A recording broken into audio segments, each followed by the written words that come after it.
उत्तर भारत में एक नदी बहती है, सरयू। शांत, पवित्र और हजारों साल पुरानी। इस नदी के किनारे बसे एक छोटे से शहर की एक कहानी है, जो एक साथ आस्था की कहानी है, इतिहास की कहानी है, कानून की कहानी है और 500 साल के इंतजार की कहानी है। इस जमीन के एक टुकड़े के लिए 500 साल तक लड़ाई हुई, दंगे हुए, अदालतें गईं, सरकारें आईं और गईं, लेकिन ये जमीन, ये चंद एकड़ की जमीन चुप रही। आज हम उस पूरी कहानी को शुरू से सुनेंगे, मुगलों से लेकर सुप्रीम कोर्ट तक, बाबर से लेकर भव्य मंदिर तक और उन करोड़ों लोगों की आस्था तक जिन्होंने 500 साल इंतजार किया। अगर आप भारत का नक्शा देखें तो उत्तर प्रदेश के फैजाबाद जिले में, आज के अयोध्या जिले में एक शहर है। आज की जनसंख्या लगभग 5 लाख, लेकिन इतिहास में इस शहर की जो जगह है वो किसी भी महानगर से बड़ी है। वाल्मीकि रामायण में अयोध्या का वर्णन पढ़ें तो रोंगटे खड़े हो जाते हैं। कोसल नामः जनपदः श्रीमान सुखे वसताम हिते, यानी कोसल नाम का एक ऐसा जनपद जो वैभवशाली था, जहां रहने वाले सुखी थे, और उस जनपद की राजधानी थी अयोध्या। वाल्मीकि लिखते हैं कि अयोध्या 12 योजन लंबी और 3 योजन चौड़ी थी। उसकी सड़कें चौड़ी थीं, महल ऊंचे थे, व्यापार फलता फूलता था, और इस नगर के राजा थे दशरथ। और दशरथ के 4 पुत्रों में से सबसे बड़े थे राम, जिन्हें हिंदू धर्म में भगवान विष्णु का 7वां अवतार माना जाता है, और उनकी जन्मभूमि के बारे में माना जाता है कि वो अयोध्या में थी, ठीक वहां जहां सदियों बाद एक विवाद खड़ा होगा। हिंदू परंपरा में अयोध्या को सप्त मोक्षदायिनी पुरियों में से एक माना जाता है, यानी 7 ऐसी नगरियां जहां मोक्ष मिलता है। अयोध्या, मथुरा, हरिद्वार, काशी, कांची, उज्जैन और द्वारका। लेकिन इनमें अयोध्या की जगह खास है, क्योंकि यहां स्वयं भगवान ने जन्म लिया माना जाता है। स्कंद पुराण में लिखा है, अयोध्या नाम नगरी त्रिषु लोकेषु विश्रुता, यानी अयोध्या वो नगरी है जो तीनों लोकों में प्रसिद्ध है। अब सवाल उठता है, अगर ये जगह इतनी पवित्र है, इतनी महत्वपूर्ण है, तो इसका इतिहास कहां से शुरू होता है, और वो विवाद कैसे शुरू हुआ जिसने पूरे देश को हिला दिया? इसके लिए हमें जाना होगा उस दौर में जब भारत में एक नई ताकत का उदय हो रहा था। सन 1526 पानीपत के मैदान में एक ऐसी लड़ाई हुई जिसने भारत का नक्शा हमेशा के लिए बदल दिया। एक तरफ था इब्राहिम लोदी, दिल्ली सल्तनत का आखिरी सुल्तान। दूसरी तरफ था जहीरुद्दीन मोहम्मद बाबर, फरगना का एक राजकुमार जो काबुल से आया था, और बाबर जीत गया। यहां से शुरू हुआ मुगल साम्राज्य, जो अगले 300 साल तक भारत पर राज करेगा। बाबर ने एक किताब लिखी, बाबरनामा। ये उसकी आत्मकथा थी, जिसमें उसने अपने जीवन के हर पल को दर्ज किया। बाबरनामा आज भी मौजूद है, और इस पूरे विवाद में एक महत्वपूर्ण दस्तावेज बना। बाबर 1526 में दिल्ली आया, 1527 में खानवा में राणा सांगा को हराया, 1528 में वो अयोध्या के पास के इलाके में था और 1528 में अयोध्या में एक ऐसा निर्माण हुआ जो अगले 500 साल तक विवाद का केंद्र रहेगा। बाबर के एक सेनापति मीर बाकी ने अयोध्या में एक मस्जिद बनवाई। ये मस्जिद इतिहास में बाबरी मस्जिद के नाम से जानी गई। इस मस्जिद के बारे में एक शिलालेख मिला था जिसमें लिखा था कि ये बाबर के आदेश पर मीर बाकी ने बनवाई। अब यहां से शुरू होती है असली बहस, और ये बहस 2000 साल पुरानी आस्था और 500 साल के इतिहास के बीच की बहस है। हिंदू पक्ष का दावा था, और ये दावा सदियों पुराना है, कि जहां ये मस्जिद बनी वो जगह राम का जन्म स्थान है और पहले वहां एक भव्य मंदिर था जिसे तोड़कर मस्जिद बनाई गई। मुस्लिम पक्ष का कहना था मस्जिद एक खाली जमीन पर बनी थी और ये उनकी इबादत की जगह है। इतिहासकारों में भी इस पर अलग अलग राय है। कुछ का मानना है कि वहां पहले कोई मंदिर था, कुछ का कहना है पर्याप्त ऐतिहासिक प्रमाण नहीं है।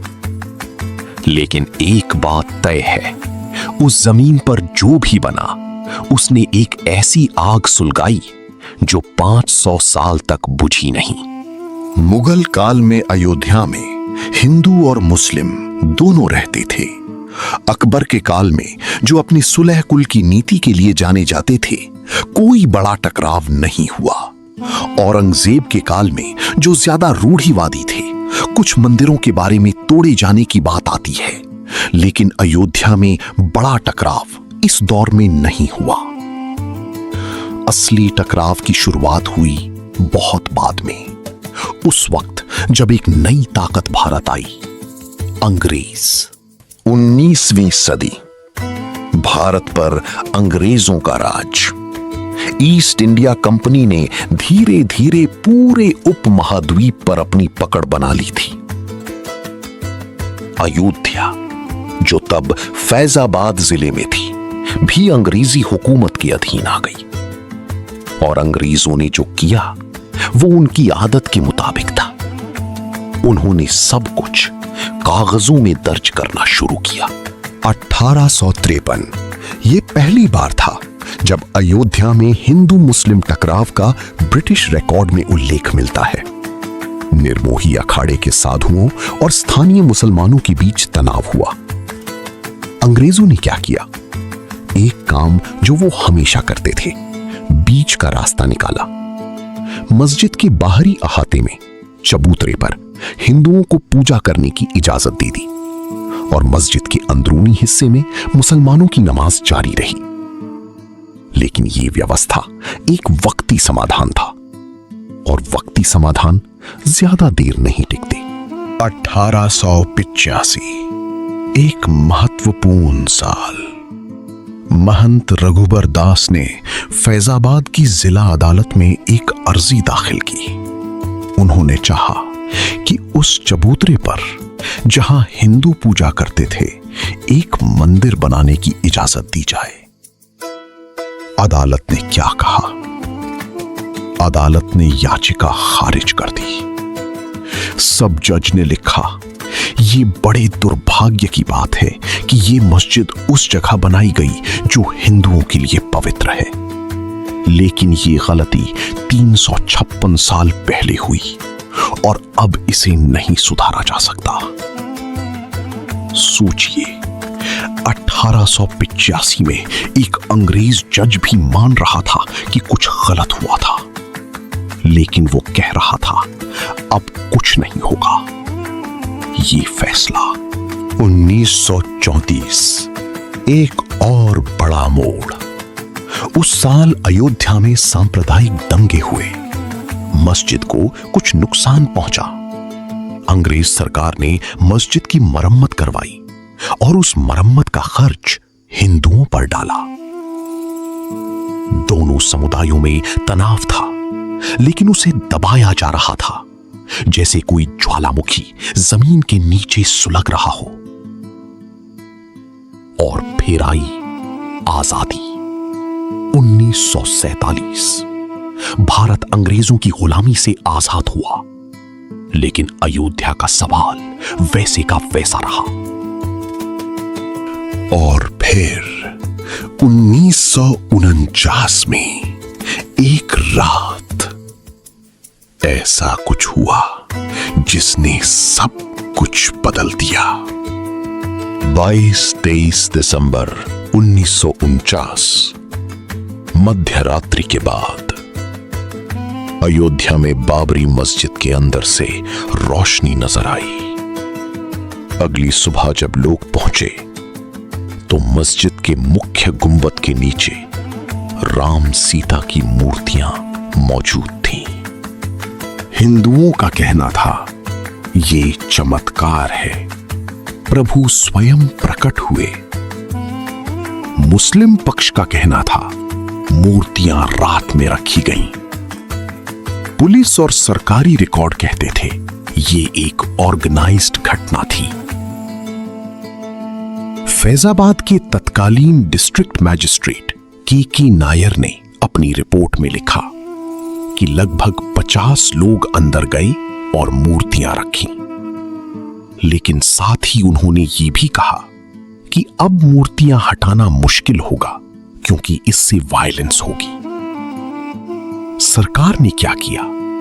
मस्जिद को लॉक कर दिया और बाहर एक ताला लगा दिया। ताला जो अगली 37 साल तक बंद रहेगा। 1950 में गोपाल सिंह विशारद ने फैजाबाद कोर्ट में याचिका दाखिल की। उन्होंने मांगा कि वहां पूजा जारी रहने दी जाए। 1959 में निर्मोही अखाड़ी ने याचिका दाखिल की, जगह का पोजेशन मांगा। 1961 में सुन्नी सेंट्रल वक्फ बोर्ड ने याचिका दाखिल की, मस्जिद वापस मांगी। अब ये मामला अदालत में था और अदालतें अपनी रफ्तार से चलती हैं। लोग उम्र भर लड़ते रहे और मामला चलता रहा और वो ताला बंद रहा। 1950 से 1980 तक 3 दशक भारत में बहुत कुछ बदला।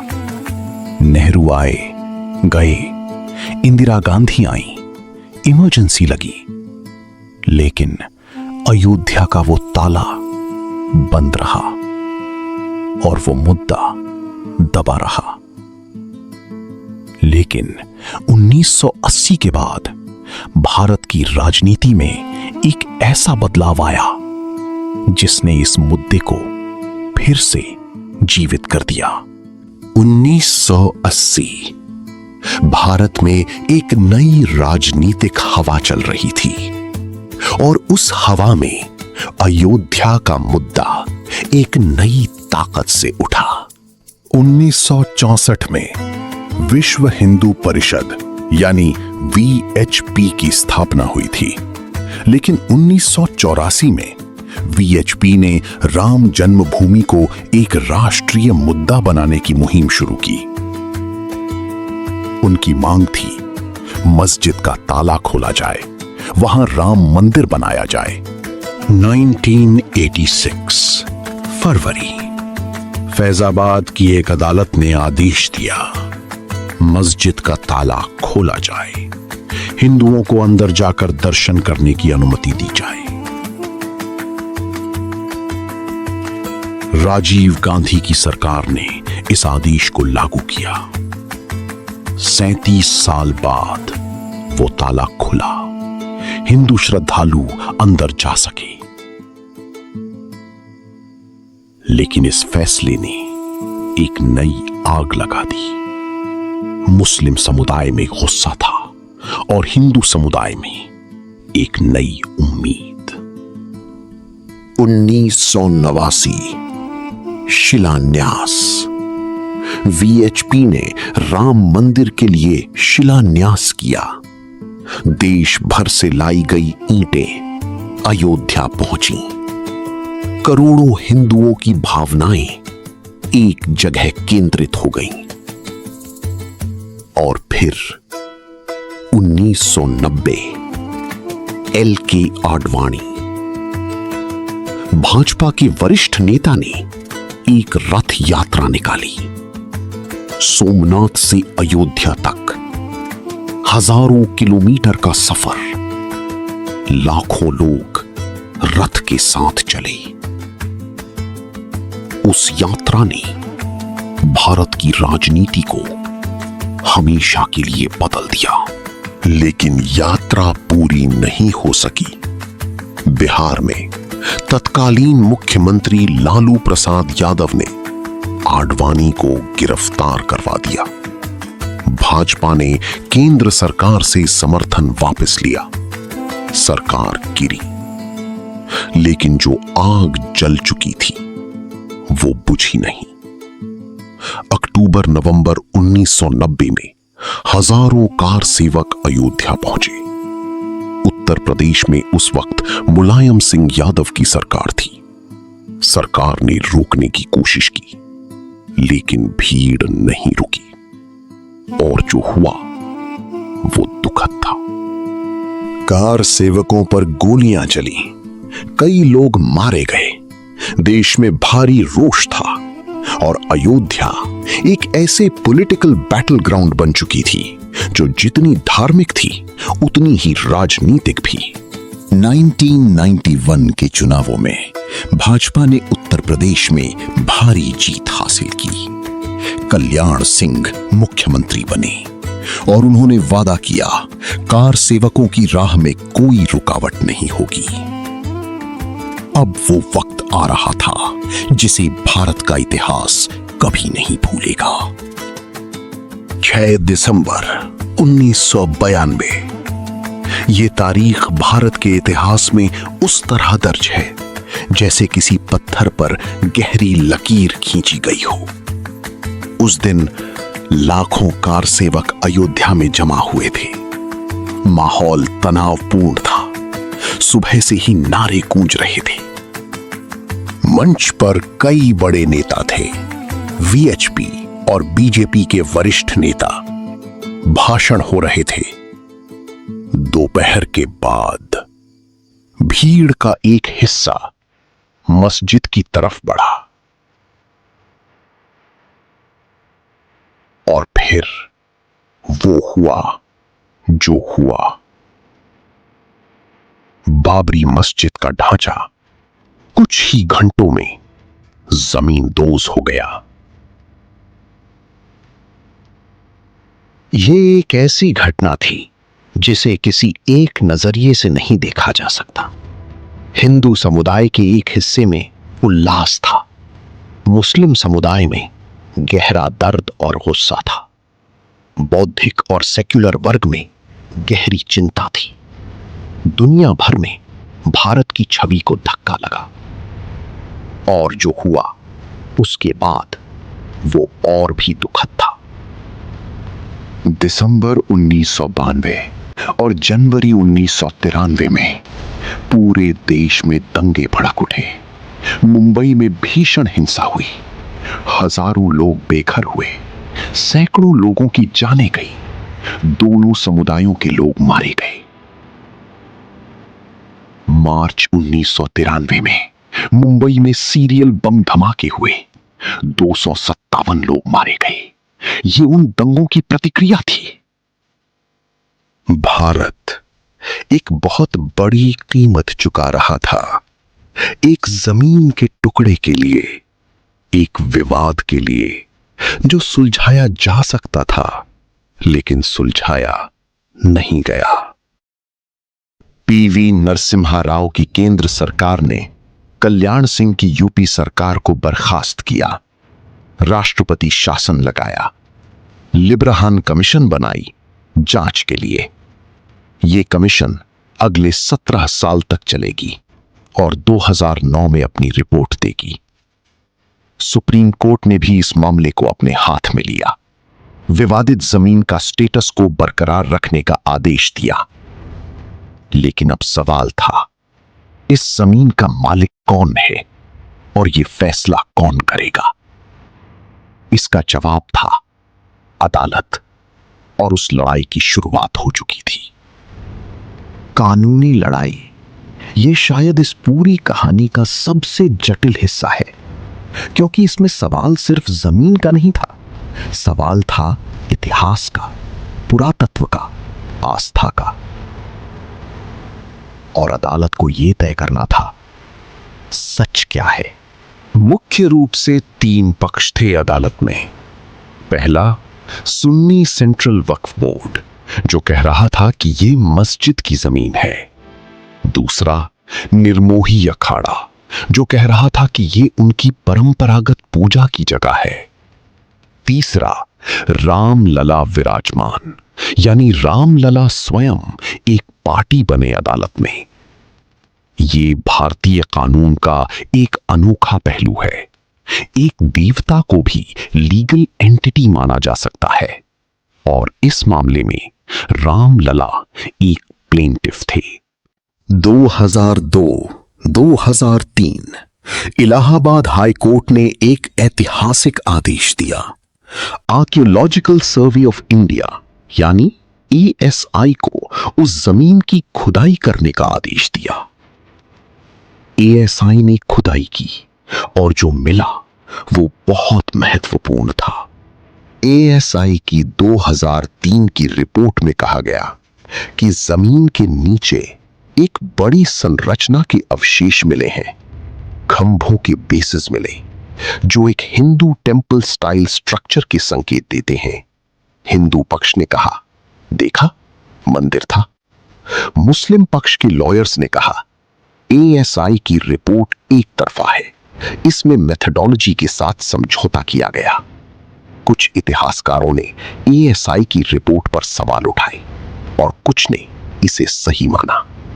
ये विवाद एक्सपर्ट ओपिनियन पर भी था और अदालत को अंततः अपना फैसला करना था। 2010 सितंबर, इलाहाबाद हाई कोर्ट की 3 जजों की खंडपीठ ने अपना फैसला सुनाया। फैसला था जमीन 3 हिस्सों में बांटी जाए। एक हिस्सा रामलला को, एक हिस्सा निर्मोही अखाड़े को, एक हिस्सा सुन्नी वक्फ बोर्ड को। तीनों पक्ष खुश नहीं थे और तीनों पक्षों ने सुप्रीम कोर्ट में अपील की, और ये मामला सीधे देश की सबसे बड़ी अदालत में पहुंच गया। सुप्रीम कोर्ट, देश की सबसे बड़ी अदालत, जहां अंतिम फैसला होना था। 2011 से 2019 तक यह मामला सुप्रीम कोर्ट में चला। तारीखें पड़ती रहीं, दलीलें होती रहीं, देश इंतजार करता रहा। 2019 में सुप्रीम कोर्ट ने एक आखिरी कोशिश की, मीडिएशन। दोनों पक्षों को बात करके सुलझाने की कोशिश। एक मीडिएशन पैनल बनाया गया। श्री श्री रविशंकर भी उसका हिस्सा बने, लेकिन मीडिएशन कामयाब नहीं हुई और मामला वापस अदालत में आ गया। अगस्त 2019 सुप्रीम कोर्ट में रोजाना सुनवाई शुरू हुई। 40 दिन तक लगातार दोनों पक्षों के लॉयर्स ने अपनी दलीलें रखी। हजारों पन्नों के डॉक्यूमेंट्स, इतिहास के साक्ष्य, पुरातत्व की रिपोर्टें, मानचित्र, गवाहियां। 16 अक्टूबर 2019 को सुनवाई खत्म हुई। अब फैसला आना था। पूरा देश सांस रोककर इंतजार में था। 9 नवंबर 2019 सुबह, देश भर में जहां देखो टीवी स्क्रीन थी। सरयू के घाट पर लोग बैठे थे। अयोध्या में साइलेंस था। सुप्रीम कोर्ट के बाहर मीडिया और cameras. Chief justice Ranjan Gogoi की अध्यक्षता में 5 जजों की कॉन्स्टिट्यूशनल बेंच ने अपना फैसला सुनाना शुरू किया। फैसला 1045 पेजेस का था। सर्वसम्मति से 5 जजों ने एक ही फैसला दिया। अदालत ने क्या कहा? संक्षेप में, विवादित 2.77 एकड़ जमीन रामलला विराजमान को दी जाए, वहां राम मंदिर बनाया जाए। सुन्नी वक्फ बोर्ड को दूसरी जगह 5 एकड़ जमीन दी जाए मस्जिद बनाने के लिए। अदालत ने यह भी कहा कि 1992 में मस्जिद का ढांचा गिराना कानून का उल्लंघन था, लेकिन साथ ही एएसआई की रिपोर्ट को ध्यान में रखते हुए यह माना गया कि उस जगह का हिंदुओं के लिए ऐतिहासिक और धार्मिक महत्व है। फैसले पर देश की प्रतिक्रिया अलग अलग थी। हिंदू समुदाय के एक बड़े हिस्से में जश्न था। मुस्लिम नेताओं ने कहा, हम अदालत का सम्मान करते हैं, लेकिन हम खुश नहीं हैं। कुछ मुस्लिम संगठनों ने रिव्यू पिटीशन की बात कही, लेकिन अंततः सुप्रीम कोर्ट का फैसला एक्सेप्ट किया गया। देश में जो डर था कि वायलेंस होगी, वो नहीं हुई, और ये शायद सबसे बड़ी राहत थी। भारत ने एक बार फिर अपनी परिपक्वता दिखाई। फैसला आ गया था। अब बारी थी उस सपने को हकीकत बनाने की जो 500 साल से करोड़ों लोगों के दिलों में था। फरवरी 2020 श्री राम जन्मभूमि तीर्थ क्षेत्र ट्रस्ट बनाया गया। प्रधानमंत्री नरेंद्र मोदी ने संसद में इसकी घोषणा की। 5 अगस्त 2020 भूमि पूजन।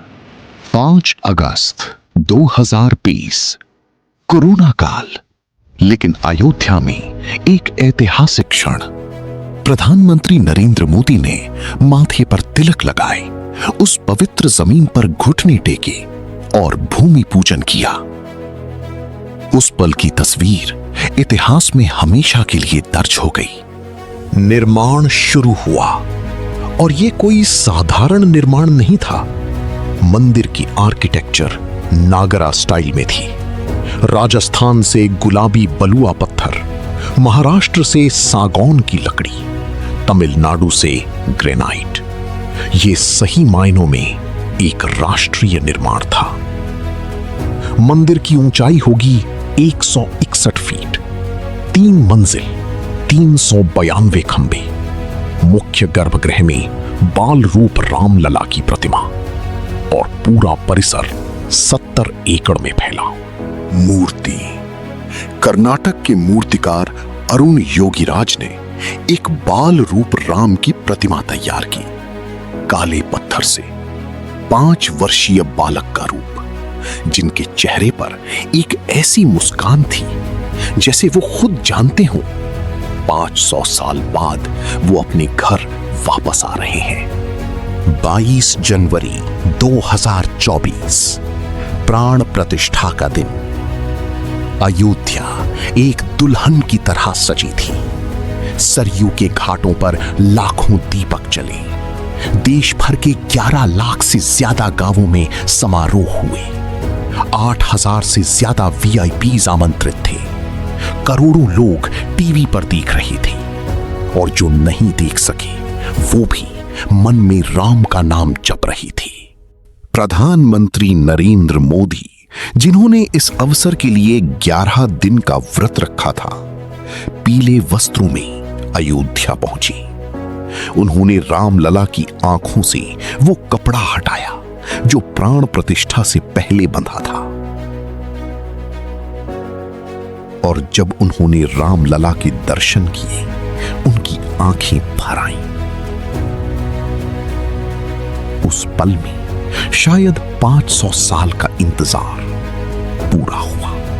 उस दिन देश के हर कोने में दीपक जले, मिठाइयां बांटी गईं, माताएं रोईं, बुजुर्गों ने कहा हमने ये दिन देखा, और बच्चों ने पूछा अब रामलला कहां हैं? माओ ने कहा अयोध्या में, अपने घर में।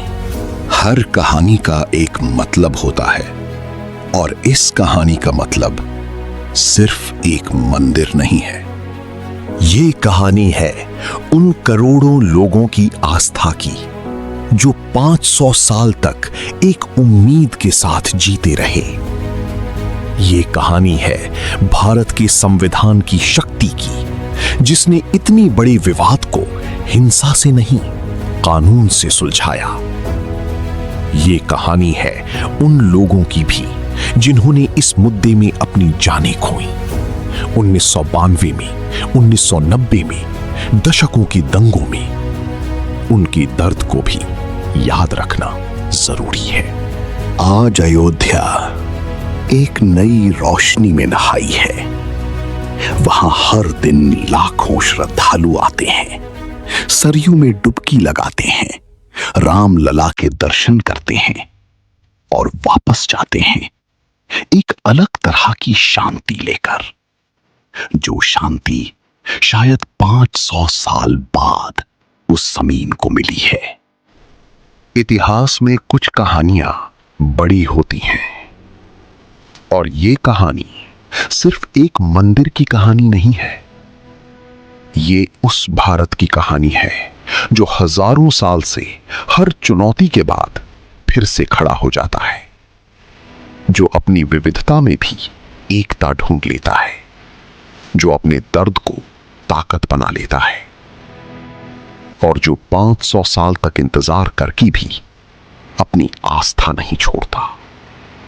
रामलला आज अपने घर में है,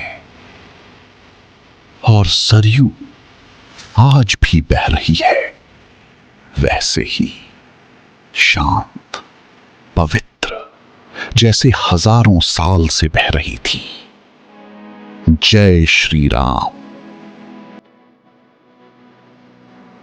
अगर ये डॉक्यूमेंट्री आपको अच्छी लगी तो चैनल को सब्सक्राइब करें, इस वीडियो को लाइक करें और उन लोगों को शेयर करें जो भारत का इतिहास जानना चाहते हैं, क्योंकि इतिहास जानना अपनी जड़ें जानना है।